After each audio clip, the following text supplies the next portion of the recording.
ఇది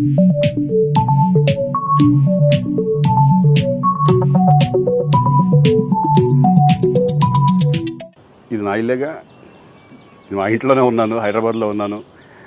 సో నేను విన్నాను పొద్దున్నుంచి, నాకు ఫోన్లు రావడం జరిగింది. నేను కూడా వీడియో క్లిప్ చూశాను. మన మీడియా మిత్రులు చాలామంది నన్ను అడిగి క్లారిఫై చేసుకున్నారు. వాళ్ళ దాంట్లో రాలేదు నాకు తెలిసి.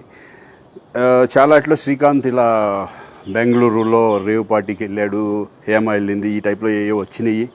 నిజంగా నాకు నవ్వు వచ్చింది. ఇంట్లో వాళ్ళందరూ నవ్వుకున్నాం.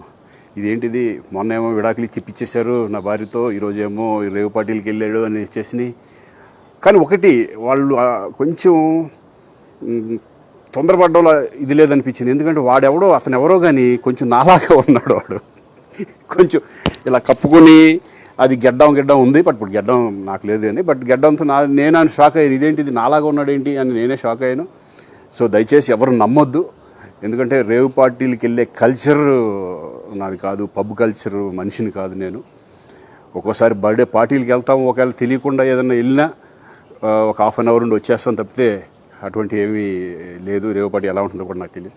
సో దయచేసి ఎవ్వరూ ఈ విషయాన్ని నమ్మొద్దు. హ్యాపీగా నేను హైదరాబాద్లో ఉన్నాను, మా ఇంట్లోనే. ఇప్పుడు మా ఇంట్లో నుంచే నేను ఇది చేస్తున్నాను.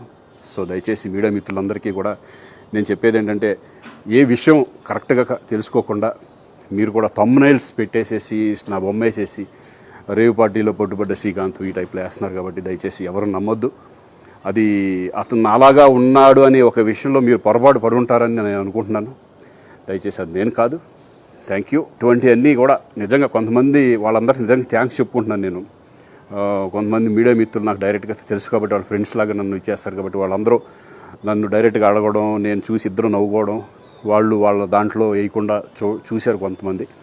వాళ్ళందరూ కూడా నేను థ్యాంక్స్ చెప్పుకుంటున్నాను. దయచేసి ఇవన్నీ నమ్మొద్దు.